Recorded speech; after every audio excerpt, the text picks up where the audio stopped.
Mezco 112 Thanos. Let's go.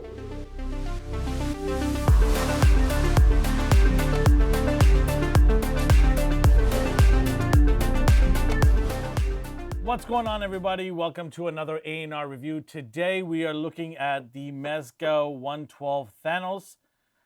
Yeah, he is, I didn't expect this figure. I was actually walking into my local toy store and it was on the shelf there. And lately I've been getting the Mezco itch, so here he is. So we'll open this guy up and have a look and see how great this figure really is. So we'll take a look around the packaging. You've got the Thanos, big name Thanos with the Marvel sign on the bottom. The side, you've got the 112 with the Thanos emblem. The other side, same thing. Back of the box, you've got all the accessories, everything that he comes with. Top of the box, you've got in shaded black 112.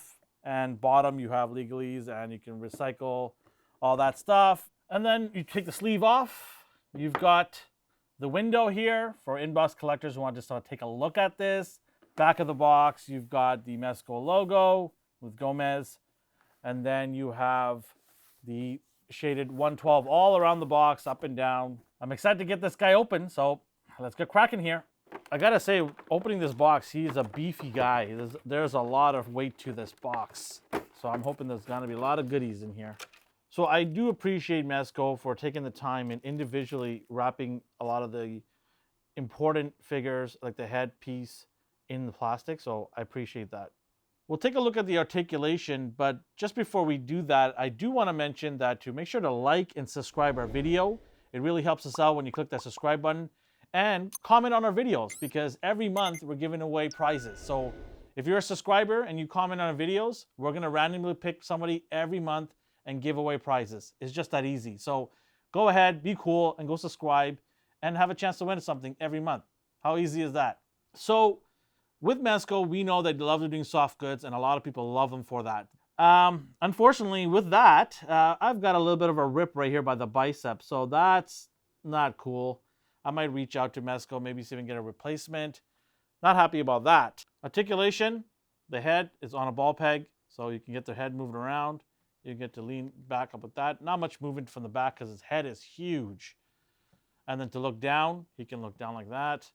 In terms of the shoulder area, you can get the shoulder up as high as this. You can't get any back and forth motion. In terms of restricting the armor here on top, it does. You can't get it past that. So, and then you can only go like this. You cannot do a full swing on his arm because of the armor.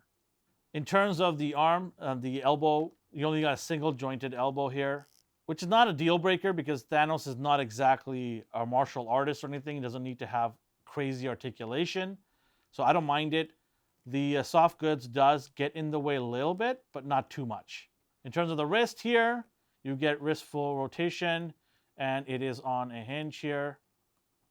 So you can get the wrist going back and forth, up and down. And he does have a bunch of hands we'll take a look at later on. Waist area, you can get the upper body to move left and right a little bit. You do get a little bit of a swivel. And then for the thigh area, you have a thigh cut. You can get the thigh to move left and right by itself. So in terms of the knee, it's got a single jointed knee. It doesn't have double jointed. It wouldn't matter if it did or not. The boot is so thick that it would restrict whatever we have, single or jointed, double jointed knee, so it doesn't matter. So in terms of the ankle movement, you can get the ankle to go, left and right, up and down, and you can rock it. Not a whole lot of range, but enough for you to do the movements you need to do to get him into a nice pose. So overall, the articulation on this guy, it's an average articulation, but it's a Thanos figure. Average is fine. He doesn't need to be super ninja reflexing type of figure here. He doesn't need butterfly joints. He doesn't need to have double jointed everywhere. So for me, I'm okay with the amount of articulation this figure already has. Aesthetically, it looks great. It's got a lot of weight to it. The armor feels nice and it's got nice grooves and designs all over it. There's a lot of detail in this figure. For $100, this Mezco figure better be better than the $25 Marvel Legends figure. So in terms of head accessories, you get 2 additional head sculpts. You got this really angry, pissed off face I do love the details in the skin here, how it wrinkles, and the individual teeth. It's really well detailed. The eyes shimmer, and the helmet here, the battle armor helmet, it's just beautifully painted. Such a really nice job. A lot of detail to this. And then you have the second one here. You've got this sinister smile that he has. I just absolutely love this. Is probably my favorite head sculpt, the sinister smile that he has. You've got the wrinkle on his chin. Oh, such a good job. So well done. Really, really love it. And then you've got hands. Lots of hands. You've got his bling, all his bling here, golden bling all around his hand. These are your regular non-gauntlet hands. What I really love about the hands here is they're not just simple paint jobs and simple molds. They're actually cut in and designed really nicely. So I love the attention to detail they put into all of the designs, whether it be the hands, the head, or the rest of the body. There's a lot of cutting and sculpting designs throughout all of his armor. You've also got the Tesseract, which I'll try to hold like that. So you got a Tesseract right there, which is nice. And then you've got the actual gauntlet hands. These are exceptional. They look really, really nice. I kind of wish that the gems actually came off, but then you'd probably lose it and then get mad. So I wouldn't lose it though. I never lose any of my stuff. What's cool about these gauntlet hands is they actually light up. That's cool. We also, Mezco always gives us a flight stand. So here's a Mezco flight stand with the Thanos Gauntlet logo on there, the actual arm, and then you have a little goodie bag to put all your accessories in there and you can label it. So that's really convenient too. Now Thanos stands at approximately 8 inches tall. In comparison, you've got two Marvel Legends figures. You've got the 5-pack Thanos MCU, and then you've got the Marvel Legends comic rendition Thanos. The MCU movie version stands relatively the same height. The comic version is a lot smaller. I wouldn't say a lot smaller, but it is smaller in comparison to this guy. What both of these don't have is the girth and the thickness that Thanos, I think, deserves to be sculpted in. He's got to be a thick, wide frame, overpowering character with a lot of armor. This does that. These two, albeit different price range, don't really do that. I think for me, this Thanos is the definitive Thanos in the comic version. He does have some flaws. Like, I do love the brightness of this. I kind of wish the gold was a little bit brighter and the leather was a little bit brighter. It's a little too dark, but it's not a deal breaker for me. I still think this is the best Thanos that I own in the comic version. And for more comparison, we have the SH Figure Arts Final Edition Armored Thanos.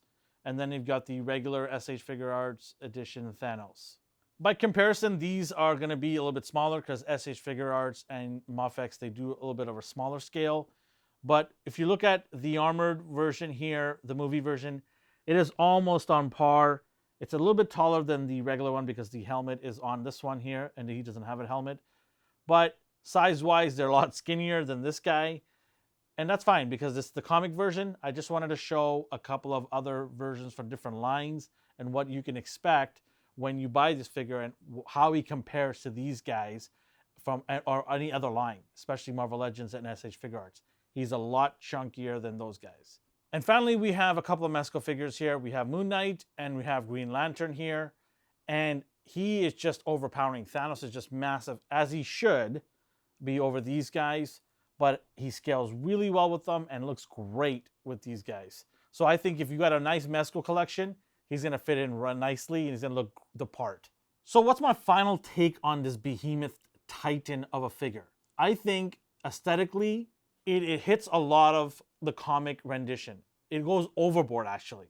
It brings comic book to life and meshes in the MCU sort of in the middle somewhere there.